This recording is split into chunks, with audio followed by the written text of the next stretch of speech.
சிவ சிவ அன்பே சிவம் அறக்கட்டளையில் பயணம் செய்யும் அனைத்து அன்பர்களுக்கும் இனிய இரவு வணக்கம். இன்றைய சிறப்பு விருந்தினராக வந்திருக்கும் சுகுமார் சீனிவாசன் சார் அவர்களை குழுவின் சார்பாக வருக வருக என்று வரவேற்கிறேன். சார், நீங்க டாபிக் சொல்லி ஸ்டார்ட் பண்ணிக்கலாம். ஞான உரை பகுதி 5 ஐயா ஸ்டார்ட் பண்ணிக்கலாம். ஞானம். வணக்கம் எல்லோருக்கும். அந்த ஞான மார்க்கத்திலே நாம் வரிசையாக கொடுத்து வருகின்ற உரையிலே இது 5வது பகுதி.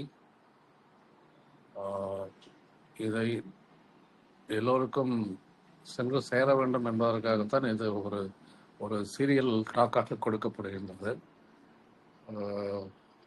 இது எல்லோருக்கும் கடந்த 4 உரைகளை கேட்டிருப்பவர்கள் இந்த ஞானத்திலே ஒரு அடி எடுத்து வைத்து எவ்வாறு இருக்கின்றது என்பதை புரிந்து கொண்டிருப்பார்கள் என்று நான் கட்டாயமாக நம்புகின்றேன்.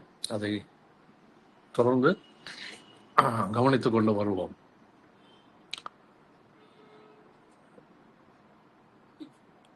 அதாவது, மக்களுக்கு எதற்காக ஞானம் தேவைப்படுகின்றது என்ற ஒரு கேள்வி. அதற்கு முதலாக என்ன கேட்கலாம் என்றால், ஞானம் என்றால் என்ன என்பதை கேட்கலாம். தமிழிலே ஞானம், ஆங்கிலத்திலே என்லைட்டன்மெண்ட் என்று சொல்வார்கள். அது எதை குறிக்கின்றது? ஞானம் என்று அதற்கு ஒரு தனியாக அதாவது மனிதனுடைய அறிவை தாண்டி ஞானம் இருக்கின்றது என்று ஞானிகள் சொல்லுகிறார்கள். ஞானம் பெறுவது என்று அத்தகைய அறிவு மெய்ஞானம் என்றும் சொல்லப்படுகின்றது, தன்னை அறிவது என்றும் சொல்லப்படுகின்றது.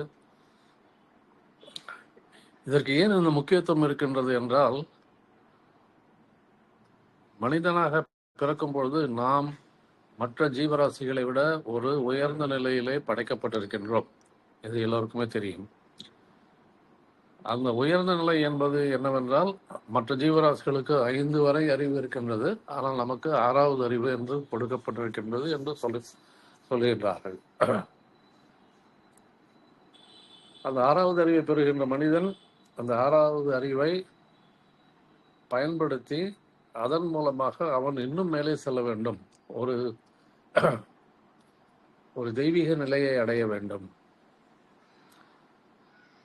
நாம் எங்கிருந்து வந்தோமோ அந்த இடத்துக்கே சென்று சேர வேண்டும் என்று சொல்லப்படுகின்றது. அதற்காகத்தான் அந்த அறிவு என்பது தனியாக மனிதனுக்கு மட்டும் அந்த சிந்திக்கக்கூடிய திறன் மனிதனுக்கு மட்டும் கொடுக்கப்பட்டிருக்கின்றது.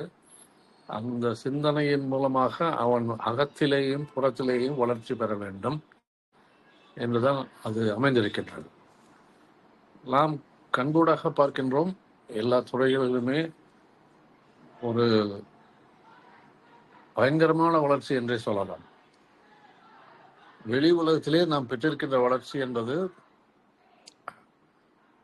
நாம் இதுவரை கற்பனை கூட செய்யாத அளவுக்கு வளர்ந்திருக்கின்றது, இல்லையா? We are now in the செயற்கை நுண்ணறிவு, ஆர்டிபிஷியல் இன்டெலிஜென்ஸ் என்று சொல்லுகிறார்கள் அல்லவா? அந்த செயற்கை நுண்ணறிவின் மூலமாக எவ்வாறு புற உலகிலே விஷயங்கள் செய்யப்படுகின்றன என்பதை நாம் இப்பொழுது கண்கூடாக பார்த்து கொண்டிருக்கின்றோம். நம் கண் முன்னாலே இது நடந்து கொண்டிருக்கின்றது. செயற்கை நுண்ணறிவு, அதாவது ஆர்டிபிஷியல் இன்டெலிஜென்ஸ் என்று சொல்லப்படுவது இன்னும் முழுமையாக வந்துவிடவில்லை. கிட்டத்தட்ட அது வளர்ச்சி நிலையிலே இருக்கின்றது. அப்படி வளர்ச்சி நிலையில இருக்கும் பொழுது எவ்வாறு அதனுடைய பயன்கள் என்னவாறு இருக்கும், அதனுடைய ஆபத்துக்கள் என்னவாக இருக்கும் என்பது இப்பொழுதே அலசி ஆராயப்படுகின்றது. எந்த அளவுக்கு ஏஐ மூலமாக பயன்கள் கிடைக்குமோ அதே அளவுக்கு ஆபத்துகளும் இருக்கின்றது என்பதை நாம் நிதர்சனமாக பார்த்து கொண்டே இருக்கின்றோம். பல்வேறு விஷயங்களிலே ஆபத்துக்கள் நிறைந்ததாக அது காணப்படுகின்றது. அதன் மூலம் பல்வேறு தீமைகள் நடக்கின்றன என்பதையும் இப்பொழுது நாம் பார்த்து கொண்டிருக்கின்றோம். அப்பொழுது ஞானத்தை விட்டு இந்த கேள்விக்கு வருவோம். ஒரு மனித குலம் இப்பொழுது நாம் சொல்லியிருக்கின்றோம், கற்பனை கெட்டாத அளவுக்கு வளர்ச்சி அடைந்திருக்கின்றது. புற உலகிலே பொருட்கள், ஆராய்ச்சிகள் எல்லாவற்றின் மூலமாக நாம் எந்த அளவுக்கு ஒரு சுகத்தை அனுபவிக்க முடியுமோ அதை அனுபவித்துக் கொண்டிருக்கின்றோம். பழைய ஒரு 50 வருடங்களுக்கு முன்னாலோ அல்லது 100 வருடங்களுக்கு முன்னாலோ இந்த மனிதர்கள் என்ன அனுபவித்துக் கொண்டிருந்தார்கள் புற உலகிலே, அதை விட இப்பொழுது நாம் அனுபவித்துக் கொண்டிருப்பது என்பது ஒரு பெரிய அளவு. எல்லாமே ஒரு மிக வேகமாக நடக்கக்கூடிய, மிக குறுக்கி செய்யக்கூடிய அதாவது மினியேச்சரைசேஷன் என்று சொல்வார்கள்.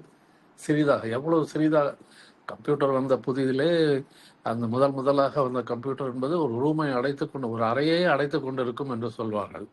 ஆனால் இப்பொழுது ஒரு சிறிய சிப் வந்து விட்டது, அதிலே எல்லா காரியங்களும் நடக்கின்றது இல்லையா? ஸோ அதுதான் மினியேச்சரைசேஷன். அப்பொழுது வளர்ச்சி என்பது அபரிமிதமான ஒரு வளர்ச்சி. அந்த வளர்ச்சி நாம் அதை அனுபவித்துக் கொண்டிருக்கின்றோம். இன்றைய தலைமுறை இது அனுபவித்துக் கொண்டிருக்கிறது. நாம் அனுபவிக்காத விஷயங்களை இன்றைய தலைமுறை அனுபவித்துக் கொண்டிருக்கின்றது, சுகமாக இருக்கின்றது. நாம் கேட்பது என்னவென்றால், இது மறுபடியுமே ஆர்டிபிஷியல் இன்டெலிஜென்ஸ் மூலமாக நாம் எதை கண்டுபிடிக்க நாம் முயற்சி செய்து கொண்டிருக்கின்றோம். அப்படி கண்டுபிடிப்பதன் மூலம் இப்பொழுது நாம் அனுபவிக்கின்ற சுகத்திலே ஒரு இன்ச்சாவது அதிகமாகுமா அல்லது துன்பங்கள் அதிகமாகுமா என்பதை நாம் நேரடியாக யோசித்து பார்க்க வேண்டும். சுகங்கள் அனுபவிக்கப்பட்டு விட்டன. அப்படி இருக்கும்போது என்ன சுகத்தை மறுபடியும் நாம் அனுபவிக்கப் போகின்றோம் இந்த ஏஐ மூலமாக என்ற ஒரு கேள்வியை நாம் கேட்க வேண்டும். நமக்கே பதில் கிடைக்கும், ஒன்றும் இல்லை என்று. ஏனெனில் இப்பொழுதே சுகம் மேக்சிமம் ஒரு 100% என்று வைத்துக் கொள்ளுங்களேன். கிட்டத்தட்ட ஒரு 90-95% நாம் சுகத்தை அனுபவித்துக் கொண்டிருக்கிறோம். எல்லா விதத்திலுமே புற உலக வாழ்க்கையிலே எல்லா மனிதனும் அனுபவித்துக் கொண்டிருக்கிறார். வசதி படைத்தவர்கள் எல்லாரும். அப்படி இருக்கும்பொழுது இந்த புதிய கண்டுபிடிப்பின் மூலமாக நம்முடைய சுகம் இன்னும் அதிகமாக கிடைக்குமா? அது ஒரு பெரிய கேள்வி. இரண்டாவது கேள்வி என்னவென்றால், புற உலகிலே நாம் இத்தகைய வளர்ச்சியின் மூலமாக நாம் அடைந்து கொண்டிருக்கின்ற சுகம் என்பது உள்ளுக்குள்ளே இருக்கின்றதா? அதாவது உள்ளுக்குள்ளே அகத்திலே மனிதன் அந்த அளவுக்கு சுகத்தை அனுபவித்துக் கொண்டிருக்கிறான். ஏனெனில் வளர்ச்சி என்பது ஒரு ஒரு ஒரு ரயில்வே லைன் போல பேரல், 2 தண்டவாளங்கள் ஒரே பாதை செல்ல வேண்டும். அப்பொழுதுதான் அது மேலே வண்டி செல்லும், இல்லாவிட்டால் ஆபத்தாகிவிடும். அதே போலத்தான் வளர்ச்சி என்பது வெளி உலகத்திலும் இருக்க வேண்டும், உள் உலகத்திலும் இருக்க வேண்டும். வெளி உலகத்திலே வளர்ச்சி பெற்றுவிட்டோம், ஆனால் உள் உலகத்திலே வளர்ச்சி பெற்றோமா என்று கேட்டால் இல்லை, கிடைக்கவில்லை. வளர்ச்சியே கிடைக்கவில்லை. அப்பொழுது 100 வருடங்களுக்கு முன் மனித மனம் எவ்வாறு இருந்ததோ அதே மனித மனம் தான் இப்பொழுதும் இருந்து கொண்டிருக்கின்றது. இன்னும் அதிகமாகிவிட்டது. எதிர்மறை உணர்ச்சிகள் இன்னும் அதிகமாகிவிட்டன என்றே சொல்லலாம் இல்லையா? எல்லா மக்களும் அப்படித்தான் இருக்கின்றார்கள். அவர் வாழ்க்கையிலே முடியாத அளவுக்கு துயரங்களை உள்ளுக்குள் அனுபவித்துக் கொண்டு இருக்கின்றார்கள். அதனால்தான் நிறைய ஒரு டென்ஷன் என்று சொல்லுகின்றார்கள், டிப்ரெஷன் என்று சொல்லுகின்றார்கள், நிறைய ஓசிடி என்று சொல்லுகின்றார்கள், நிறைய சொல்லுகின்றார்கள். அதற்கு தனியாக ஒரு மருத்துவத்துறையே உண்டாகிவிட்டது. அவர்களால் அந்த மன துயரங்களை போக்க முடியவில்லை, மன அழுத்தத்தை போக்க முடியவில்லை, மன இறுக்கத்தை போக்க முடியவில்லை. வெளியிலே கண்டுபிடித்த கண்டுபிடிப்புகள் மூலமாக உள்ளுக்குள்ளே இந்த மன அழுத்தத்தையும் இறுக்கத்தையும் போக்கி இருந்தால் நான் வளர்ச்சி என்று ஒத்துக்கொள்ளலாம். துன்பமே இல்லை மனதுக்குள், மனம் அமைதியாக இருக்கின்றது, நான் ஆனந்தமாக இருக்கின்றேன் என்று சொன்னோமானால் நாம் சொல்லலாம் வளர்ச்சி எக்ஸலண்ட் என்று சொல்லலாம். ஆனால் இல்லையே, வெளி உலகத்திலே கிடைக்கின்ற மகிழ்ச்சி உள்ளே கிடைக்கவில்லை. பொருட்கள் சார்ந்து கிடைக்கின்ற மகிழ்ச்சி ஒரு கன நேரம் இருக்கலாம், சில மணிகள் இருக்கலாம், சில நாட்கள் இருக்கலாம், ஆனால் அதற்கு பிறகு காணாமல் போய்விடுகிறது. ஆனால் உள்ளுக்குள்ளே இருக்கின்ற துக்கம், துயரம், மன இறுக்கம், மன அழுத்தம் மாறவே இல்லை. அப்பொழுது விஞ்ஞான கண்டுபிடிப்புகள் மூலமாக நாம் ஒரு லாப்சைடட் growth என்று சொல்வார்கள். அதாவது லாப்சைடட் growthனா ஒரு பக்கம் வளர்ந்து இருக்கும், இன்னொரு பக்கம் புட்டையாகவே இருக்கும். அது எப்படி இருக்கும்? வளர்ச்சி இல்லை, சமமான வளர்ச்சி இல்லை. ஒரு பக்கம் வளர்ந்திருக்கின்றது, இன்னொரு பக்கம் புட்டையாகவே இருக்கின்றது, வளர்ச்சியே இல்லாமல் இருக்கின்றது. எப்படி இருக்கும் அது? That is called lopsided growth. அது நல்லதே இல்லையே. அப்பொழுது என்ன செய்திருக்க வேண்டும்? உள்ளுக்குள்ளேயும் அந்த வளர்ச்சி கிடைத்திருக்க வேண்டும். உள்ளுக்குள்ளேயும் மனதிலே அந்த எதிர்மறை உணர்ச்சிகள் எல்லாம் தள்ளி போயிருக்க வேண்டும், அல்லது அதை தவிர்ப்பதற்கு ஒரு உபாயங்கள் கண்டுபிடித்திருக்க வேண்டும். அதை எவ்வாறு தவிர்ப்பது என்பதையும் தெரிந்து கொள்ள வேண்டும். எதிர்மறை உணர்ச்சிகளை எவ்வாறு தவிர்ப்பது மனத்துக்கு மாசிலநாதன் அனைத்தர நாகுல நீர பெற என்று வள்ளுவர் சொல்வார். மனதிலே இருக்கக்கூடிய மாசு இல்லாமல் இருந்தால் அதை விட அறம் எதுவுமே கிடையாது என்று சொல்லிவிட்டார். அப்பொழுது அந்த மனதிலே இருக்கக்கூடிய மாசு என்பது எது? மாசு என்பது எது? இந்த எதிர்மறை உணர்ச்சிகள், பஞ்ச பாதகங்கள் எல்லாம் இருக்கின்றன, நமக்கே தெரியும். இவைகள் குறைந்து விட்டனவா? அத்தகைய மாசுக்கள் மனதிலிருந்து அகற்றப்பட வேண்டும். அப்படி மனத்துக்கள் மாசு இல்லாதவனாக ஆக வேண்டும். அப்படி ஆகும் பொழுதுதான் மனம் வளர்ச்சி அடையும். மனம் வளர்ச்சி அடைந்தால் உயிரும் வளர்ச்சி அடையும். அதனால்தான் உடல், மனம், உயிர் என்று சொல்லப்படும் பொழுது உடலை வளர்த்தேன் உயிரை வளர்த்தேனே என்று திருமூலர் பாடுவார். உடலை வளர்க்க வேண்டும், அதன் மூலமாக உயிரை வளர்க்க முடியும் என்று சொல்வார். உயிரை வளர்ப்பது என்பது ஒரு மிஸ்நாமர் என்று சொல்லலாம், அதை பற்றி பிறகு பேசலாம். ஆனால் உயிர் வளரும் அல்லது ஆன்ம லாபம் கிடைக்கும். அதை எவ்வாறு நாம் எடுத்துக்கொள்ள வேண்டும் என்றால், உயிரை வளர்ப்பது என்பது நாம் நம்முடைய ஆன்மாவுக்கு ஒரு பரிணாம வளர்ச்சியை கொடுக்கின்றோம், அல்லது ஒரு தூங்குகின்ற நிலையிலே இருக்கின்ற ஆன்மாவை விழித்தெழிய வைக்கின்றோம். அதுதான் உயிரை வளர்ப்பது என்பது. உயிரை வளர்க்க முடியாதது. உயிர் என்பது முழுமையானது, பூரணமானது, அழிவற்றது. ஆன்மா, உயிர் என்றால் ஆன்மா என்று, அது அழிவற்றது, பூரணமானது, முழுமையானது. அதற்கு என்ன வளர்ச்சி தேவை? அப்போது உயிரை வளர்த்தேனே என்று சொல்லுகின்றாரே, அப்போ என்ன அர்த்தம் என்று கேட்டால் இதுதான். என்ன அர்த்தம்? ஆன்ம லாபத்தை அடையலாம். நமது உள்ளுக்குள் இருள் சூழ்ந்து கிடக்கின்றது, அந்த இருளை போக்குகின்றோம். அந்த இருளை ஞானத்தின் மூலமாக அந்த இருளை போக்குகின்றோம். அப்படி போக்கும் பொழுது அந்த இருள் நீங்கி விடுகின்றது, ஒளி கிடைக்கின்றது. எவ்வாறு ஒரு அறையை இருட்டி கொண்டு இருக்கின்ற அறையிலே, காலங்காலமாக பூட்டி வைத்து இருட்டு கவ்விக்கொண்டு இருக்கின்ற ஒரு அறையிலே அதை திறந்து ஒரு சிறிய தீக்குச்சியை வெளிச்சத்தை காமித்தால் அந்த இருட்டு போய்விடுகின்றது, தானாக போய்விடுகின்றது. அதே போலத்தான் ஞானத்திலும் வாழ்க்கையிலும் நமக்குள் ஞானத்தை மலர வைத்தோமானால் நமக்குள்ளே மண்டி கிடக்கின்ற மாசுகள் போய்விடும், நமக்குள்ளே மண்டி கிடக்கின்ற இருள் போய்விடும். அதைத்தான் வள்ளலார் சொல்வார், திரையை விளக்கினேனே என்று சொல்வார். திரை, அவர் திரையை பற்றி குறிப்பிட்டு சொல்லுவார். ஒரு பொருளை மூடி மறைத்துக் கொண்டிருப்பது திரை இல்லையா? திரை போல மூடி வைத்திருக்கின்றோம், அது தெரியாது. திரை மூடிக்கொண்டிருக்கின்றது, அது உள்ளே என்ன இருக்கின்றது யாருக்கும் தெரியாது. அப்பொழுது அந்த திரையை நீக்கினால் உள்ளே என்ன பொருள் இருக்கின்றது எல்லோருக்கும் ஒரு வெட்ட வெளிச்சமாக தெரிந்துவிடும். அதே போலத்தான் ஆன்மா உள்ளுக்குள் இருக்கின்றது. அந்த ஆன்மாவை இந்த மாசு கவிக்கொண்டிருக்கின்றது. மனித மனம் என்று சொல்லப்படுகின்ற ஒரு செயற்கையான ஒரு பிடிப்பு அதுக்கு மனதை, ஒரு உள்ளுக்குள் இருக்கும் ஆன்மாவை மூடி மறைத்து விட்டிருக்கின்றது. அந்த ஆன்மா தான் ஒரு முழுமையான பிரஜை, கான்சியஸ்னஸ் என்ற ஒரு அறியாமையிலே இந்த உலகத்திலே மூழ்கி கிடக்கின்றது. இந்த உலக செயல்பாடுகளிலே இந்த மனிதன் மூழ்கி கிடக்கின்றான். அப்பொழுது அந்த கான்சியஸ்னஸ் தன்னை அறியாமலேயே நான் உயர்ந்தவன், நான் மட்டும்தான் இருக்கின்றேன், வேறு எதுவுமே கிடையாது என்ற ஒரு நிலையை அது அறியவில்லை. ஆனால் எப்பொழுது அது அறிகின்றதோ, எப்பொழுது அது ஞானம் பெறுவதன் மூலம் அதை அறிகின்றதோ, நான் என்று ஒன்றுமே கிடையாது என்று தெரிந்து கொண்டு புரிந்து கொள்கின்றதோ, நான் என்பது என்னுடைய மனம் கிடையாது, என்னுடைய உடல் கிடையாது, என்னுடைய ஆன்மா கிடையாது என்று சொன்னால், அப்பொழுது நான் என்பவர் யார் என்ற கேள்வி வருகின்ற பொழுது நான் இல்லை என்ற ஒரு பதில் கிடைக்கும். நான் என்பதே கிடையாது, எங்கே இருக்கின்றது? உதாரணத்துக்கு சொன்னால், மக்கள் என்று சொன்னால், கூட்டம் என்று சொன்னால், கூட்டம் எங்கே இருக்கின்றது? கூட்டத்திலே மனிதர்கள் இருக்கின்றார்கள், அவ்வளவுதான். மனிதர்கள் சேர்ந்து நின்றால் அது கூட்டமாகி விடுகின்றது வழியே. கூட்டம் என்று தனியாக ஒன்று கிடையாது, அரசாங்கம் என்று ஒன்று தனியாக கிடையாது. அரசாங்கத்துக்கு ஒரு பல்வேறு துறைகளை சேர்ந்து வேலை செய்கின்றன என்றால் அவை எல்லாவற்றையும் சேர்த்து பார்க்கும்போது இந்த அரசாங்கம் என்று ஒன்று இருப்பதாக நாம் நினைத்துக் கொள்கிறோம். மக்கள் கூட்டமாக இருக்கின்றார்கள், கூட்டம் இருக்கின்றது என்று சொல்கின்ற மொழியை அது கூட்டத்தில் இருப்பவர் மக்கள்கள் தான். அதே போலத்தான் உடலில் இருக்கக்கூடிய உறுப்புகள் எல்லாமே தனித்தனியாக அவருடைய தொழிலை செய்து கொண்டிருக்கின்றன வழியே அதற்கு உடல் என்ற ஒரு நாம் தான் பெயர் கொடுத்து வைத்திருக்கின்றோம். எந்த உறுப்பும் மற்றொரு உறுப்போடு இணைந்திருக்கின்றது, அதோடு சேர்ந்து செயல்படுகின்றதே வழியா அவை தனியாக இருக்கின்றன, தனித்தனியாகவே செயல்படுகின்றன. எப்படி ஒரு மோட்டார் வண்டியிலே, காரிலே எவ்வாறு அதற்குள்ளே இருக்கக்கூடிய இன்ஜின் தனியாக இருக்கின்றது, கார்பரேட்டர் தனியாக இருக்கின்றது, ஆக்சலரேட்டர் தனியாக இருக்கின்றது, பிரேக் தனியாக இருக்கின்றது, பாடி தனியாக, எல்லாமே தனித்தனியாக இருக்கின்றது. இவை எல்லாம் சேர்ந்தால்தான் கார். ஆனால் இந்த தனித்தனியான பாகங்கள் சொல்ல முடியுமா நான் தான் கார் என்று? முடியாது. அதை போலத்தான் இங்கே உடல் இருக்கின்றது, மனம் இருக்கின்றது, ஆன்மா இருக்கின்றது. இவை தனித்தனியாக இருக்கின்றன.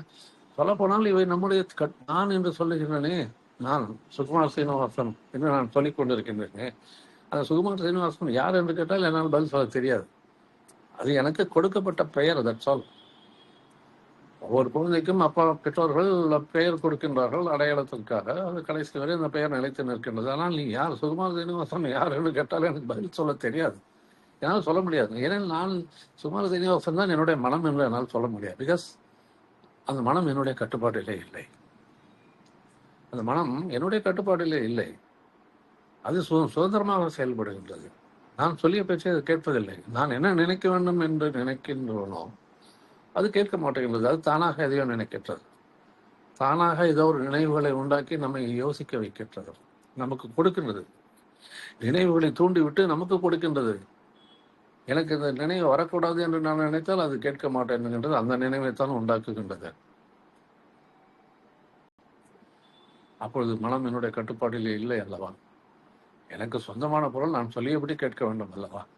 ஆனால் அது சொல்லியபடிதான் நாம் கேட்கின்றோம். அப்படி இருக்கும்பொழுது நாம் எஜமானனா அல்லது மனம் எஜமானனா? சொல்லப்போனால் உண்மையிலே மனம்தான் எஜமானன்.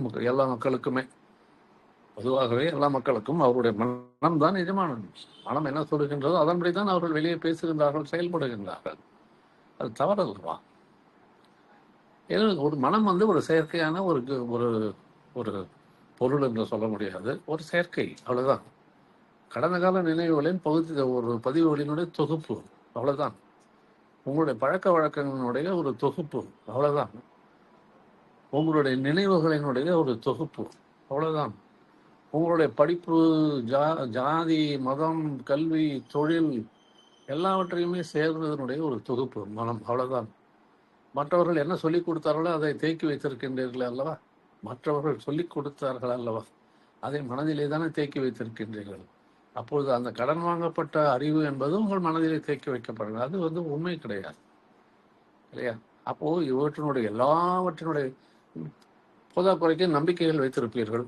நான் வைத்திருக்கின்றேன் நம்பிக்கை, இதை நம்புகின்றேன், இதைத்தான் நான் பிடித்துக் கொண்டிருப்பேன், அதைத்தான் பிடித்துக் கொண்டிருப்பேன், இதுதான் என்னுடைய நம்பிக்கை, இதுதான் என்னுடைய கருத்து, என்னுடைய இண்டிவிஜுவல் ஃப்ரீடம், இண்டிவிஜுவல் கருத்து என்றெல்லாம் சொல்வார்கள். Where is individual freedom? ஐயோ, நீங்கள் உங்களுடைய மனதுக்கு கட்டுப்பட்டு பேசினால் அது ஒரு சுதந்திரமாகிவிடுமா? சுதந்திரமாக பேசுவது என்பது எதையுமே கட்டுப்படாமல் பேசுவதுதான் சுதந்திரம். அதுதான் உண்மையிலேயே இண்டிவிஜுவல் ஃப்ரீடம் என்று சொல்ல. தனி மனித சுதந்திரம் என்பது எந்த மனிதன் தன்னுடைய மனதுகளில் தேக்கி வைத்திருக்கும் அறிவுக்கும் நினைவுகளுக்கும் கட்டுப்படாமல், பழக்க வழக்கங்களுக்கும் நம்பிக்கைகளுக்கும் கட்டுப்படாமல் அவன் செயல்படுகின்றானோ அவன் தான் உண்மையான சுதந்திரமான மனிதன். அதுதான் ஃப்ரீடம். அத்தகைய மனிதன் தான் ஞானம் பெற்றவன், பெறுகின்றான், பெற்றுக்கொண்டே இருக்கின்றான். எப்பொழுதுக்கு மனதுக்கு அடிமையாகாமல் அவன் பேசுகின்றானோ, எப்பொழுது அவன் மனதுக்கு அடிமையாகாமல் அவன் செயல்கள் செய்கின்றானோ, அப்பொழுதுதான் அவன் உண்மையிலேயே சுதந்திரமான மனிதன். அவன் அப்பொழுது இறைவனுக்கு சமமானவன். எனில் இறைவனுக்கு எந்த விதமான பற்று கிடையாது, பிடிப்பு கிடையாது, குணங்கள் கிடையாது, நிர்குணத்தான். அவன் எவ்வாறு செயல்படுவான்? அவன் செயல்படுவதில்லை, அது ஒரு வேறு விஷயம். ஆனால் ஒரு பேச்சுக்கு சொல்றேன், இறைவன் எவ்வாறு செயல்படுவான் என்று யோசித்தோம்னால், ஒரு மனிதன் எவ்வாறு எதையுமே பிடித்து வைத்துக் கொள்ளாமல் செயல்பட்டால் அவன் தான் சுதந்திரமான மனிதன், அவன் தான் இறைத்தன்மை பெற்றவன். அதுதான் ஞானம், அதுதான் அடிப்படை ஞானம். அடிப்படை ஞானம் என்பது நான் என்னுடைய மனதல்ல, நான் என்னுடைய உடல் அல்ல. ஏன்னா உடல் கூட நம்ம சொன்னால் போல என்னுடைய கட்டுப்பாட்டிலே கிடையாது. அது சுதந்திரமாக இயங்குகிறது. அதற்கு கிடைத்திருக்கும் சுதந்திரம் உண்மையிலே ஆச்சரியப்பட வேண்டிய விஷயம். ஏனெனில் பிறவி முழுவதுமே அது செயல்பட்டு கொண்டே இருக்கின்றது. அது என்ன செய்ய வேண்டுமோ அதை மட்டும் செய்து கொண்டிருக்கின்றது. அதுக்கு எந்தவித பிரதிபலனையும் எதிர்பார்ப்பதில்லை, எந்தவித குறையும் இல்லை. வயதான காலத்தில் நோய்வாய்ப்படுகின்றார், அது வேறு விஷயம். ஆனால் முழுமையான வாழ்க்கையிலே எந்தவித குறையும் இல்லாமல் 100% எஃபிஷியன்சியோடு அந்த உடலுக்குள்ளே இருக்கின்ற உறுப்புகள் செயல்படுகின்றன. ஆனால் அவை நான் சொன்னால் கேட்பதில்லை. நான் ஏதோ ஒரு கட்டளை கொடுத்தால் அது கேட்காது. அது என்ன செய்ய வேண்டுமோ அதைத்தான் செய்யும். அதனால் தான் அவைகளை ஞான இந்திரியங்கள் என்று சொல்வார்கள். ஞான இந்திரியங்கள். கர்ம இந்திரியங்கள் என்பது வேறு. மனதுக்கு அடிமையாக செய்வது கர்ம இந்திரியங்கள். ஆனால் இவை உடல் உறுப்புகள், ஐம்புலன்கள், இவை எல்லாமே சுதந்திரமாக செயல்படுகின்றன. எந்த விதமான யாருடைய கட்டளைக்கோ, யாருடைய யோசனைக்கோ, யாருடைய ஆலோசனைக்கோ அவை வெயிட் பண்ணுவதில்லை, செயல்படுகின்றன சுதந்திரமாக. அதுதான் ஃப்ரீடம். அவ்வாறு அந்த உடலுக்குள்ளே இருக்கக்கூடிய உடல் உறுப்புகள், உங்களுடைய ஐம்புலன்கள், அவை எவ்வாறு சுதந்திரமாக ஞான இந்திரியமாக செயல்படுகின்றதோ அவ்வாறே நாம் செயல்பட வேண்டும். இன்ஃபேக்ட் சொல்ல போனால் அவைதான் நமக்கு ஒரு ஒரு எடுத்துக்காட்டு. அவைகளை நான் பின்பற்ற வேண்டும். அவை எவ்வாறு செயல்படுகின்றனோ அதை நாம் வெளி உலகிலேயும் உள்ளுக்குள்ளேயும் செயல்படுத்த வேண்டும். அதற்காகவே தான் இறைவன் நம்மை எவ்வாறு படைத்திருக்கின்றான். இறைவன் படைப்பிலே இந்த உடல் எவ்வாறு செயல்படுகின்றது என்பதை நாம் மனதார அறிந்து கொண்டு அதன்படி செயல்பட வேண்டும், சுதந்திரமாக. எத்தகைய பிடிப்பு இல்லாமல், எத்தகைய ஐடென்டிபிகேஷன்ஸ் இல்லாமல், எதையும் பற்றி பிடிக்காமல், எந்தவித கண்டிஷனிங் இல்லாமல், எந்தவித நம்பிக்கைகளுக்கும் அடிமையாகாமல், யாரையும் பின்பற்றாமல், அவர் எந்தவித உயர்ந்த குருவாக நாம் யாரையுமே பின்பற்றாமல் நீங்கள் நடக்கின்றீர்களோ அப்பொழுதுதான் உங்களுக்கு முழுமையான சுதந்திரம் கிடைக்கின்றது. That is where you are called as a liberated man. சுதந்திரம் அடைந்த மனிதன் என்று சொல்ல முடியும், விடுதலை பெற்ற மனிதன் என்று சொல்ல முடியும். அந்த லிபரேஷனை கொடுப்பது எதுவென்றால் இந்த ஞானம்தான். இந்த ஞானத்தின் மூலமாகத்தான் அதை தெரிந்து கொள்ளும். அந்த ஞானத்திற்கு அடிப்படை என்ன என்றால் நாம் நம்மை பற்றி முதலில் அறிந்து கொள்ள வேண்டும். நாம் எவ்வாறு படைக்கப்பட்டோம், எவ்வாறு இந்த உலகிற்கு வந்தோம், உலகத்திற்கு வருவது முன்னால் நாம் இறைவனுக்கு ஏதாவது ஒரு வாக்குறுதி கொடுத்து விட்டு வந்தோமா, அந்த வாக்குறுதி அதை பின்பற்றி நடந்தோமா, அல்லது அந்த வாக்குறுதியை மீறி விட்டோமா, நாம் ஏன் இந்த வாழ்க்கையிலே இவ்வளவு துயரப்படுகின்றோம், பிறகு இறந்து போன பிறகும் மறுபடியும் பிறவி எடுத்து, மறுபடியும் கஷ்டப்பட்டு, மறுபடியும் பிறவி எடுத்து தொடர்ச்சியாக போய்கொண்டிருக்கின்றதே, இதற்கு என்ன முடிவில்லையா? ஏன் இவ்வாறு நான் உழலுகின்றேன்? இந்த சம்சார வாழ்க்கையிலே நான் ஏன் இவ்வாறு உழலுகின்றேன்? இதற்கு வழி இல்லையா என்ற ஒரு கேள்வி நமக்குள்ளே கேட்கப்பட்டோமானால் அதற்கு பதில் கிடைக்கக்கூடிய வாய்ப்பு இருக்கின்றது. ஆனால் நாம் கேட்பதே கிடையாது. நம்முடைய ஒரு முழு நோக்கமும் எதை நோக்கி இருக்கின்றது என்றால், எனக்கு இந்த வாழ்க்கையிலே நல்ல விஷயங்கள் நடக்குமா, எனக்கு இன்பம் கிடைக்குமா, என்னால் பொருள் ஈட்ட முடியுமா, நான் உயர்ந்த அதாவது வாழ்க்கையிலே, உலக வாழ்க்கையிலே ஒரு பதவி உயர்வு கிடைக்குமா, இல்லை உயர்ந்த புகழ் கிடைக்குமா, இவ்வாறெல்லாம் என்றுதான் நாம் யோசித்து அதை பின்பற்றித்தான் நாம் ஓடிக்கொண்டிருக்கிறோம். இன்ஃபேக்ட் சொல்ல போனால் அதற்கு துணையாக இருப்பதற்கு இறைவனை வேறு கூப்பிடுகின்றோம். நீ எனக்கு உதவி செய், என்னை காப்பாற்று, எனக்கு இதை செய்து கொடு, எனக்கு அதை செய்து கொடு என்றெல்லாம் கேட்கின்றோம். இது எந்த அளவுக்கு சரியானது என்று ஏன் நமக்கு சொல்லிக் கொடுக்கப்படவில்லை? இதை சிறு வயதிலேயே நமக்கு சொல்லிக் கொடுத்திருக்க வேண்டாமா? அப்பா, நீ பிறந்தாய், உனக்கு செய்ய வேண்டிய விஷயங்கள் என்னெல்லாம், இவ்வாறு நீ செய்ய வேண்டும், இவ்வாறு நீ நடக்க வேண்டும். இதற்கு இறைவனை நீ துணைக்கு அழைக்கிறார். இறைவனை துணைக்கு அழைக்கக்கூடாது. ஏனெனில் இறைவன் உனக்கு தேவையான எல்லாவற்றையும் கொடுத்து விட்டான். உனக்கு தேவையான உணவுப் பொருட்களை உன்னுடைய பிரதேசத்திலே விளைவிக்க வைக்கின்றார். உன்னை சுற்றி இருக்கிற இடத்திலேயே உனக்கு தேவையான உணவுப் பொருட்கள் விளைவிக்கப்படுகின்றன. உனக்கு தேவையான காற்று, ஆக்சிஜனை அவன் அதற்காக ஒரு ஏற்பாடு செய்து மரங்களின் மூலமாக உனக்கு ஆக்சிஜன் கிடைப்பதற்கு ஏற்பாடு செய்திருக்கின்றான். உன்னை சுற்றி பழ மரங்களும் செடிகளும் பூக்களும் பூத்து கொள்ளுகின்றன. இவையெல்லாம் உன்னுடைய உபயோகத்திற்காகத்தான் படைத்திருக்கின்றான். ஒரு அரிசியை படைத்திருக்கின்றான் சாப்பிடுவதற்கு. அந்த அரிசி நீ மட்டும்தான் சாப்பிட வேண்டும், அது வேற யாருக்கும் வீணாகி விடக்கூடாது என்பதற்காக அந்த அரிசிக்கு ஒரு தோல் ஒன்றை போட்டு நெல்லாக பயிர்விக்கின்றான். யார் செய்கின்றது?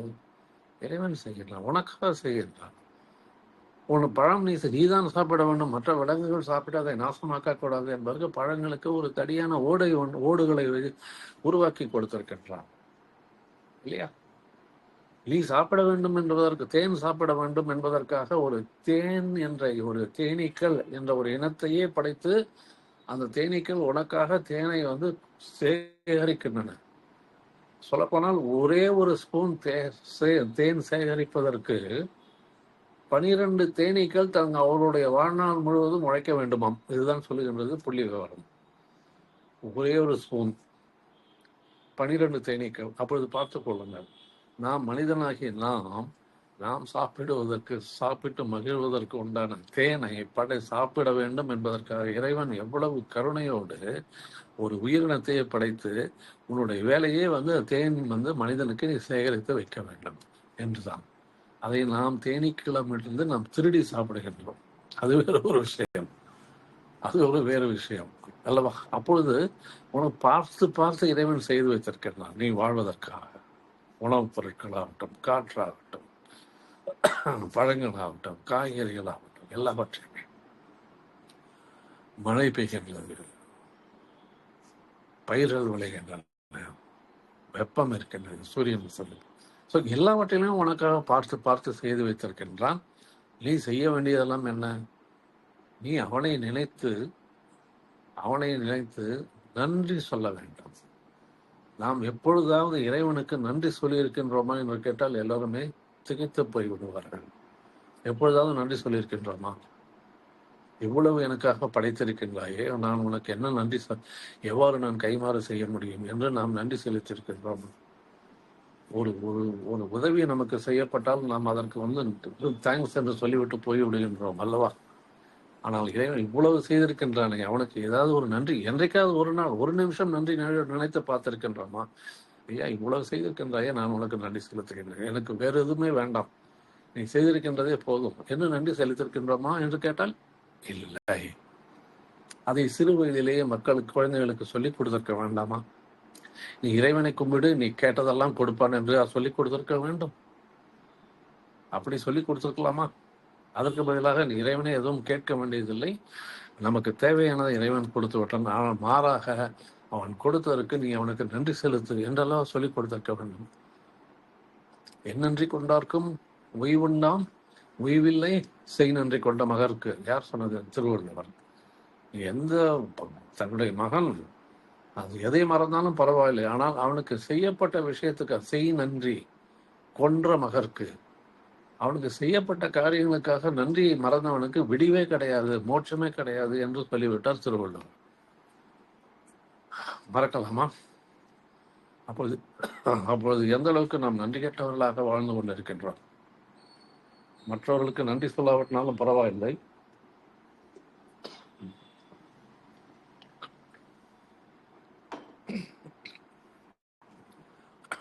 மரங்களுக்கு நன்றி சொல்ல வேண்டும். மரங்கள் நமக்கு வாழ்வதற்கு, நமக்கு உயிர் ஆதாரமாகிய ஆக்சிஜன் காற்றை கொடுத்து கொண்டே இருக்கின்றன. செடி கொடிகள் கொடுத்து கொண்டே இருக்கின்றன. அவற்றை என்றைக்காவது நாம் அதற்கு நன்றி சொல்ல வேண்டும் நினைத்தாவது பார்த்திருப்போமா? ஒரு நாளைக்கு 21,600 தடவை இந்த சுவாசம் நடைபெற்றுக் கொண்டிருக்கிறது. அந்த சுவாசம் நடைபெறுவதற்கு உங்களுக்கு ஆக்சிஜன் உள்ளே செல்ல வேண்டும், கெட்ட காற்று வெளியிலே வர வேண்டும். அந்த ஆக்சிஜன் எங்கிருந்து வருகின்றது? மரத்திலிருந்து வருகின்றது. அப்பொழுது நம்மை அறியாமலே இறைவனுக்கு மனிதன் மேல் நம்பிக்கை இல்லை. ஆனால் அந்த சுவாசத்தையும் அவன் தான் பார்த்துக் கொள்கிறான். எவ்வாறு உள் சுவாசம் வெளி சுவாசம் எவ்வாறு நடக்க வேண்டும் என்பதை அவனை தீர்மானித்து அவனை சேவிக்கின்றான். அதற்கு நீ நன்றி சொல்ல வேண்டாமா? இறைவனுக்கு ஒரு பக்கம் நன்றி சொல்ல வேண்டும், இந்த பக்கம் மரங்களுக்கு நன்றி சொல்ல வேண்டும். ஆனால் இருவருக்குமே நாம் நன்றி சொல்லுவதில்லை, நாம் அது சிறு குழந்தைகளுக்கு கற்றுக் கொடுக்கவும் இல்லை. எவ்வளவு பெரிய அநீதி, எவ்வளவு பெரிய அநீதி! இவ்வளவு கண்மூடித்தனமாக அறியாமலேயே ஏன் அவ்வாறு வளர்க்கப்பட்டு விட்டோம்? இவையெல்லாம் கேள்விகள். ஆனால் அந்த காலத்திலே நமக்கு சொல்லிக் கொடுக்கப்பட்ட பாடங்கள் இவ்வாறு இல்லை. இப்பொழுது இருப்பது ஒரு கலப்படமான பாடங்கள், மேற்கத்திய ஒரு என்ன சொல்லலாம், இன்ஃப்ளூயன்ஸ் என்று சொல்லலாம், வெஸ்டர்ன் இன்ஃப்ளூயன்ஸ். அவைதான் நமக்கு இப்போது வழிகாட்டுகின்ற முறை ஆகிவிட்டது. ஆனால் நாம் நம்முடைய கலாச்சாரத்தின்படி குருகுலங்களில் இத்தகைய கல்விகள் கற்றுக் கொடுக்கப்படவில்லை. மாறாக அவர்கள் என்ன கற்றுக் கொடுக்கப்பட்டது என்றால் இந்த உண்மைகள், நம்மை பற்றிய உண்மை, என்னை பற்றிய உண்மை, என் மனம் என்ன, உடல் என்ன, என்னுடைய ஆசை, நான் எவ்வாறு சுவாசிக்கின்றேன், நான் எவ்வாறு இறைவனுக்கு நன்றி சொல்ல வேண்டும், எவ்வாறு இயற்கைக்கு நன்றி சொல்ல வேண்டும், மரங்களுக்கு நன்றி சொல்ல நன்றி. நன்றி உணர்ச்சி என்பது மனிதனுக்கு அது தினசரி நடந்து கொண்டே இருக்க வேண்டும். ஏன் மனிதன் தனியாக வாழ முடியாது இந்த உலகத்தில். மனிதன் நீட்ஸ் சப்போர்ட் எல்லா வகையிலுமே. ஒரு பக்கம் இறை சப்போர்ட் இருக்கின்றது, இன்னொரு பக்கம் மற்ற மனிதர்கள் நமக்கு சப்போர்ட் செய்து கொண்டிருக்கின்றார்கள். அவருடைய உதவி இல்லாமல் நான் ஒரு தனி மனிதனாக இந்த உலகத்திலே வாழ முடியாது. அப்பொழுது நாம் எவ்வளவு அவர்களுக்கு கடமைப்பட்டு இருக்கின்றோம். அது சாதாரணமான குப்பை தொழிலாளியாக இருந்தாலும் சரி, அல்லது ஒரு பஸ் டிரைவராக இருந்தாலும் சரி, நமது வீட்டு வேலை செய்கின்ற பெண்மணியாக இருந்தாலும் சரி, நமது துணிகளை துவைத்து கொடுக்கின்ற ஒரு பண்ணானாலும் சரி, எல்லாருமே நமக்கு உதவி செய்கின்றார்.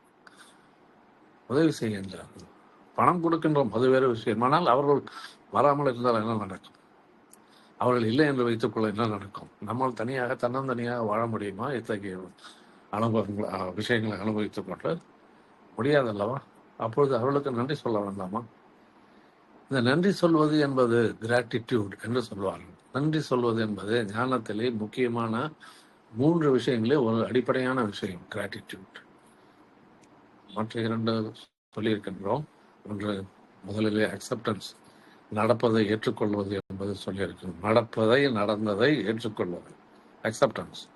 அது என்னவாக இருந்தாலும் சரி, அதை முழு மனதோடு ஏற்றுக்கொள்வது. அது இன்பமாக இருந்தாலும் சரி, துன்பமாக இருந்தாலும் சரி, அதை முழு மனதோடு நான் ஏற்றுக்கொள்கின்றேன். அது அதன் மூலமாக எனக்கு துன்பம் வந்தாலும் பரவாயில்லை, ஆனால் நடந்ததை நான் ஏற்றுக்கொள்கின்றேன். எது நடக்கின்றதோ அது தானாகவே நடக்கின்றது என்றுதான் ஞானிகள் சொல்லியிருக்கின்றார்கள், புத்தர் உட்பட. விஷயங்கள் நடக்கின்றன, காரியங்கள் நடக்கின்றன, நாம் அதை செய்வதில்லை. ஆச்சரியமாக இருக்கு.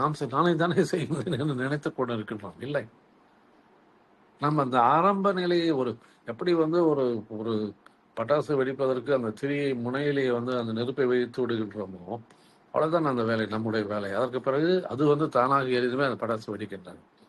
அதே போலத்தான் நாம் உலகத்திலே செய்கின்ற காரியங்களுக்கு ஆரம்பத்திலேயே அந்த திரியில் இருக்கக்கூடிய நெருப்பை வைப்பது போலத்தான் நம்முடைய முயற்சி.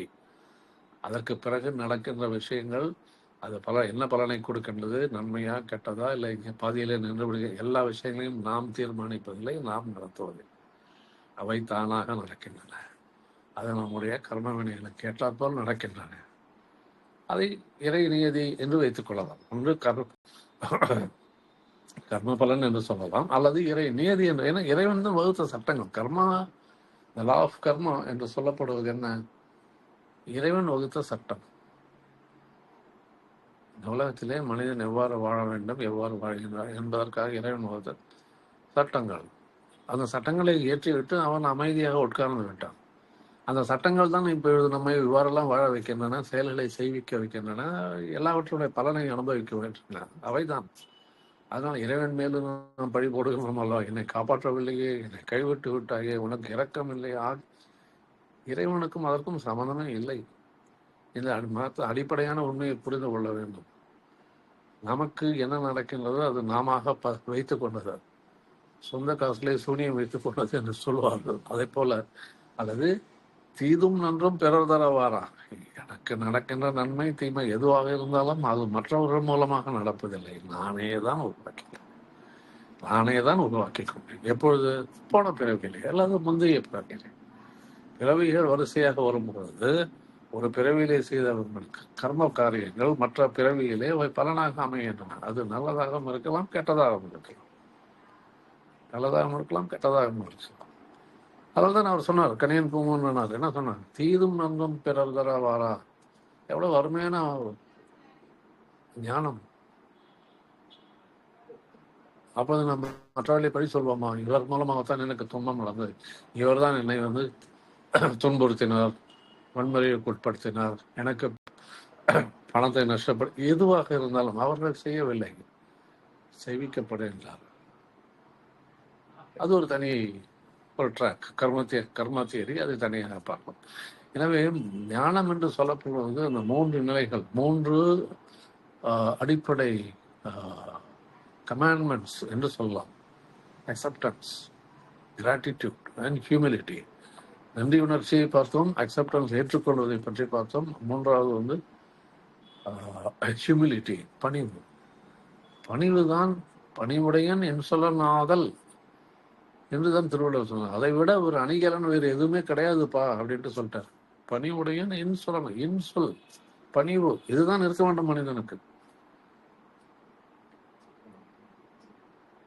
கையை கட்டி கொண்டு நடந்தால் கையை வீசிக்கொண்டு நடந்தால் எப்பொழுது மற்றவர்கள் இவன் கர்வம் பிடித்தவன் என்று நினைத்து விடுவார்களோ என்று கையை கட்டி கொண்டு நடந்தேன் என்று வள்ளலர் சொல்வார். சிறிய விஷயம், அதனால்தான் நான் கையை கட்டி கொண்டு நடந்தேன். பணிவு. ஆழ்வார்கள் சொல்வார்கள், தொண்டரடி பொடி ஆழ்வார் என்ற ஒரு ஆழ்வார் இருந்தது என்று எல்லாருக்கும் தெரியும். தொண்டருக்கு அடி பொடி ஆழ்வார், இறைவனுக்கு ஒரு தொண்டர், அந்த தொண்டருடைய அடி, அதற்கு நான் உதவி செய்வேன், பணிபுரிவேன் என்று தன்னைத்தானே தாழ்த்தி கொண்டவர். அதே வள்ளலார் சொல்வார், நாயினும் கடையேன் ஈயினும் இழிந்தேன் என்று சொல்வார். நாயை விட மோசமானவன் ஈயை விட மிக மோசமானவன். அப்பொழுது அவருடைய பணிவு எவ்வாறு வெளிப்படுகிறது என்று பார்த்து கொள்ளுங்க. அந்த துளி கூட அந்த ஈகோ என்பது கிடையாது. ஆனால் நாம் எல்லோருமே ஈகோவில் தான் வாழ்ந்து கொண்டிருக்கின்றோம். அந்த ஈகோ தான் நம்மை நிறுத்தி வைத்திருக்கின்றது. ஒவ்வொரு செயலிலும் ஒவ்வொரு சொல்லிலும் நம்முடைய ஈகோ வெளிப்பட்டு கொண்டே இருக்கின்றது. ஆணவம், அதிகாரம், பணிவின்மை, ஏளனம், எல்லாமே இவையெல்லாம் அவர்களுடைய வெளிப்பாடுகள். அதிகாரம், மற்றவர்களை தாழ்த்தி பார்ப்பது இருக்கின்றது அல்லவா? இது ஈகோவனுடைய வெளிப்பாடு தானே. ஆனால் அதுதான் நம்மை தாழ்ந்த நிலைக்கு அழைத்து சென்று விடுகின்றன. The meek are the fortunate. They will attain the kingdom of heaven. Jesus. Meek are the fortunate. அதாவது தமிழிலே அதுக்கு அர்த்தம் சரியாக அவர்கள் மாற்றவில்லை. தாழ்த்தப்பட்டவர்கள் பாக்கியவான்கள் என்று சொல்லிவிட்டார்கள். அவர்கள் தாழ்த்தப்பட்டவர்கள் யார் என்றால், ஒரு அடிப்படை ஒரு வருமானம் மிக குறைந்த ஏழ்மை நிலையில் இருக்கக்கூடியவர்கள் தான் தாழ்த்தப்பட்டவர்கள், அல்லது ஒரு அடிமை ஒரு இந்த ஜாதி என்றெல்லாம் சொல்லிவிடும். அவ்வாறு தவறு. மீக் என்பது பணிவு. ஆங்கில வேர்டு மீக் என்பது பணிவு. மீக் ஆர் த ஃபார்ச்சுனேட் என்றால் இங்க என்ன சொல்லியிருக்கோம்? பணிவுடையவர்கள், அவர்கள் அதிர்ஷ்டமானவர்கள், அவர்கள் தேவனுடைய சாம்ராஜ்யத்தை அடைவார்கள். அது எப்படி? பணிவானவர்கள் தேவனுடைய மற்றவர்கள் அடையக்கூடாது என்றால் அங்குதான் சூட்சம் இருக்கின்றது. பணிவுடைய யார் பணிவுடையவர்கள்? யார் தன்னுடைய ஈகோவை தொலைத்தார்களோ அவர்கள் தான் பணிவுடையவர். தன்னுடைய ஈகோ என்பது ஒரு துளி கூட இருக்காது. நான் என்றே பேச மாட்டார்கள். நாமே பார்த்துக் கொள்ளலாம். தினசரி வாழ்க்கையிலே ஒரு சுய பரிசோதனை கூட செய்து கொள்ளலாம். நான் இன்றைக்கு எத்தனை தடவை நான் எனது என்று வார்த்தைகளை பயன்படுத்தி இருக்கின்றேன் என்பதை நோட் பண்ணி வைத்துக் கொண்டே வாருங்கள். நாள் முழுவதும் மற்றவர்களிடம் பேசும்பொழுது, செய்யும் பொழுது எல்லாம் இப்பொழுதெல்லாம் நான் எனது என்று சொல்லிக்கொண்டே இருப்போம் அல்லவா? அவை நோட் பண்ணிக்கொள்ள எத்தனை தடவை சொல்லும். சாயந்தரமாக பார்த்தோமானால் நமக்கே ஆச்சரியமாக நூற்றுக்கணக்கான தடவை நான் எனது என்ற வார்த்தைகள் வந்து கொண்டே இருக்கும். அப்பொழுது எந்த அளவுக்கு தன்னுடைய ஈகோவுக்கு நாம் அடிமையாக இருக்கின்றோம். நான் எனது அந்த ஈகோவுக்கு அடிமையாக இருப்பதனால்தான் என்னவாகினதென்றால், நாம் மற்றவர்கள் சொல்வதை கேட்பதில்லை, மற்றவர்களுக்கு மரியாதை கொடுப்பதில்லை, மற்றவர்களுக்கு ஒரு அங்கீகாரம் கொடுப்பதில்லை. எனக்குத்தான் எல்லாம் தெரியும், மற்றவர்கள் அறிவில்லாதவர்கள் என்ற ஒரு so many things ஆகுது. அது இருக்கக்கூடாது. அதுதான் ஹியூமிலிட்டி என்று சொன்னேன். அப்பொழுது ஞானம் பெறுவதற்கு மிக முக்கியமான 3 விஷயங்கள் என்ன என்று சொன்னால், இந்த 3 இது ஒரு 3 கமாண்ட்மெண்ட்ஸ். இதை வைத்துக்கொண்டு அதை எவ்வாறு விரிவாக்கலாம் என்றால், அதாவது this is what is the essence of self knowledge. இது செல்ஃப் நாலேஜ் என்லைட்டன்மெண்ட் சொல்லப்படுவது விரிவாக பேசப்பட வேண்டிய விஷயம். முதலிலே பேசியிருக்கின்றோம். ஆனால் அதனுடைய எசன்ஸ் என்னவாக தினசரி வாழ்க்கையிலே நான் எவ்வாறு இதை நடைமுறைப்படுத்துவது என்பதற்கு ஒரு கோடிட்டு காண்பதற்காக இந்த விஷயத்தை சொல்லுகின்றேன்.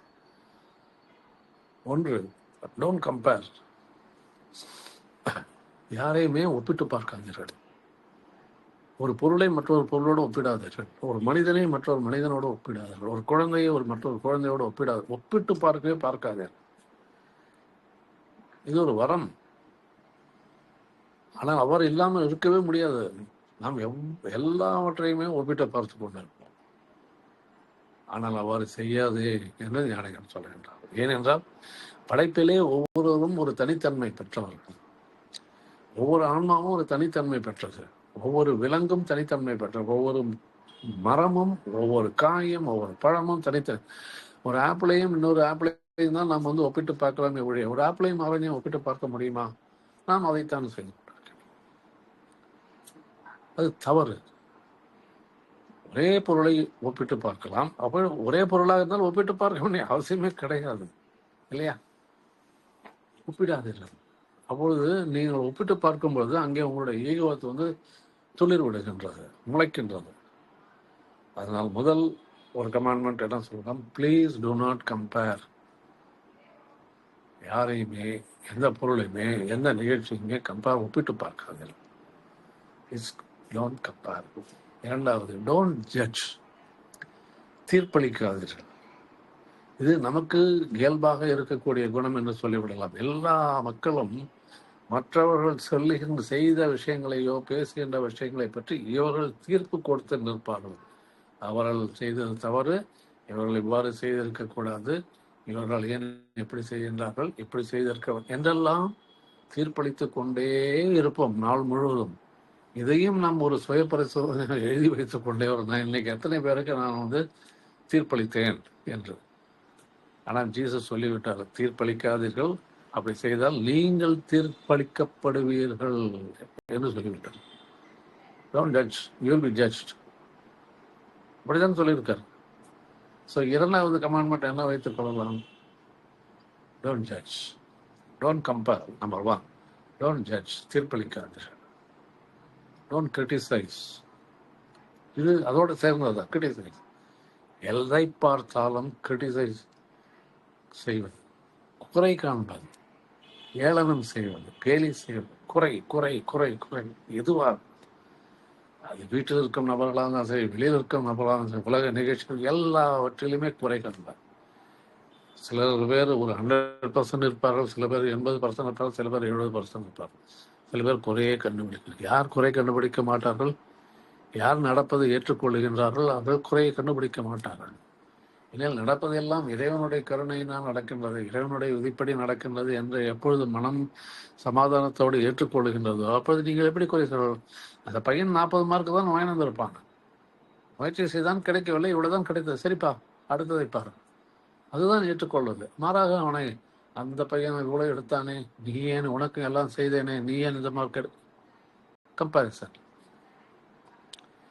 பையன் சரியான முயற்சி எடுத்தானா, அதற்கு ஏதாவது குறைபாடு இருந்ததா, அப்பொழுது அவனுக்கு அதிலே ஒரு ஈடுபாடு இல்லை, வேறு துறையிலே ஈடுபாடு இருக்க வாய்ப்பு இருக்கு. இதையெல்லாம் கண்டுபிடிக்க வேண்டும். எல்லா குழந்தைகளுமே படிப்பிலே உயர்ந்த மார்க்கை வாங்குவது என்பது மிக கடினமான விஷயம். ஒவ்வொருவருக்கும் ஒவ்வொரு துறையிலே நாட்டம் இருக்கும், ஒவ்வொருவருக்கும் ஒவ்வொரு வித்தியாசமான ஒரு புத்தி கூர்மை இருக்கும். அதை கண்டுபிடிக்க அதை பின்பற்றுவதற்கு நாம் வாய்ப்பு கொடுக்க வேண்டும். ஸோ மூன்றாவது, don't compare, don't criticise, don't judge, accept whatever happens. And இறுதியாக மனதை மாசில்லாமல் வைத்துக் கொள்ளுங்கள். மனதை மாசில்லாமல் வைத்துக் கொள்ளுங்கள். உங்களுடைய பேச்சின் மூலமாகவோ அல்லது செயலின் மூலமாகவோ மற்றவர்களுடைய மனதை புண்படுத்துவதை முற்றிலுமாக தவிர்த்து விடுங்கள். மற்றவர்களுடைய மனது புண்படக்கூடாது. ஆனால் புண்பட வைக்கின்ற போதுதான் நாம் பேசுவோம். அதனால தான் சொன்னார், தீயினால் சுட்ட வடு ஆறுமே, நாவினால் சுட்ட வடு ஆறாது என்று. தீயினால் சுட்ட வடு ஆறிவிடும், ஆனால் நாவு என்பது பேச்சு மூலமாக வருகின்ற நீங்கள் பயன்படுத்துகின்ற வார்த்தை அவர்கள் காலங்காலத்துக்கும் அவர்கள் மனதிலே பதிந்து இருக்கும். அந்த வடு ஆறாது. கண்ணுக்கு தெரியாது, மனமே கண்ணுக்கு தெரியாது. அதிலே இந்த பதிவு எங்கேயாவது கண்ணுக்கு தெரியுமா? இல்லை நான் பேசிய வார்த்தை எவ்வாறு அங்கே பதிகின்றது என்று பதிவாகின்றது என்று தெரியுமா? ஆனால் இருக்கின்றது, பதிவாகி இருக்கின்றது. அது 30-40 வருஷங்கள் ஆனாலும் மறக்காது. அதனால் தான் வடு மறையாது என்று சொல்லுகின்றார். இதெல்லாம் இயற்கையினுடைய ரகசியங்கள், நமக்கு தெரியாது. ஆனால் அதை தவிர்ப்பதுதான் நம்முடைய வேலை. அதை தவிர்க்க வேண்டும். ஸோ இந்த ஞானம் பெறுவது, தன்னுடைய அறிவை தெரிந்து கொள்வது, செல்ஃப் நாலேஜ் என்று சொல்லப்படுவதற்கு சில அடிப்படையான விஷயங்களை மட்டும்தான் என்று பார்த்தோம். இதை நாம் தினசரி வாழ்க்கையிலே பயன்படுத்தினோமானால் நாம் நம்முடைய மனதை பண்படுத்தலாம். அதுதான் தேவை. மற்ற விஷயங்கள் தேவையே இல்லை. சாஸ்திரங்கள் தேவையில்லை, சடங்குகள் தேவையில்லை. அதாவது மனதை எவ்வாறு பண்படுத்துவது அல்லது மனதை எவ்வாறு தொலைப்பது. மனத்துக்கண் மாசிரநாதன் சொல்லும், மனமது செம்மையானால் மந்திரம் ஜெபிக்க வேண்டும். மனமது செம்மையானால் மந்திரம் ஜெபிக்க வேண்டும். அப்பொழுது மனம் செம்மைப்படுத்தப்படுவது என்பதுதானே தலையாய விஷயம். அதற்கல்லவா முக்கியத்துவம் கொடுத்திருக்க வேண்டும். எவ்வாறு செம்மைப்படுத்துவது, எவ்வாறு குழந்தைகளுக்கு அதை சொல்லிக் கொடுப்பது, மனம் செம்மைப்படுத்துவது என்றால் என்ன, இதை பற்றி அல்லவா பேசியிருக்க வேண்டும். ஆனால் அவை பின்னுக்கு தள்ளப்பட்டு விட்டனவே. எனவேதான் நாம் என்ன வற்புறுத்தி சொல்லுகின்றோம் என்றால், குழந்தைகளுக்கு இந்த விஷயத்தை கற்றுக் கொடுக்க வேண்டும். அவருடைய மனதை சுதந்திரமாக்க வேண்டும். எந்த விதமான சங்கிலிகள் போட்டு அவர் மனதை பிணைக்க கூடாது. அந்த சங்கிலிகள் அறியாமையின் மூலமாக உருவாக்கி இருக்கின்றன. அதை ஞாபகத்தில் வைத்துக் கொள்ளும். உங்களுடைய அறியாமையின் மூலமாக உங்களுடைய பிள்ளைகள் அத்தகைய நம்பிக்கை என்ற சங்கிலியால் பிணைக்கப்பட்டிருக்கின்றார்கள். அவை காலங்காலத்துக்கும் அவர்களுக்கு அவளை அழித்துக் கொண்டிருக்கும், அவர்களை முன்னேற விடாது. அகத்தில் வெளியிலே முன்னாடி விடுவார்கள், ஆனால் உள்ளுக்குள்ளே அவர்களால் முன்னேற முடியாது. ஏனென்றால் நாம் அறியாமையின் மூலமாக அவர்களுக்கு திணிக்கப்பட்ட விஷயங்கள் அவர்களை அழித்துக் கொண்டே இருக்கும். எப்பொழுது அந்த சங்கிலிகளை நீங்கள் உடைத்து எறிகின்றீர்களோ, எப்பொழுது உங்கள் குழந்தைகளை சுதந்திரமாக இருப்பதற்கு கற்றுக் கொடுக்கின்றீர்களோ, அப்பொழுது அவர்கள் ஒரு நல்ல அழகான ஒரு மலராக பூப்பதற்கு வாய்ப்பு இருக்கின்றன, மலர்வதற்கு வாய்ப்பு இருக்கின்றன. எனவே இதை ஞாபகம் வைத்துக் கொண்டு குழந்தைகளுக்கு நாம் இதை சொல்லிக் கொடுக்க வேண்டும் என்று சொல்லி இந்த உரையை முடிக்கின்றேன். நன்றி, வணக்கம்.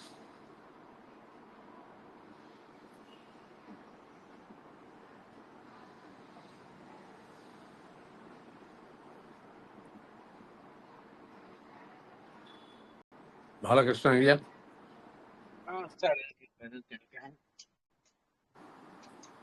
Thank you so much. ஆக்சுவலி நிறைய விஷயத்த ஷேர் பண்ணியிருக்கீங்க. தேங்க்யூ, நினைக்கிறேன். Thank you so much. சரி சார், தேங்க்யூ.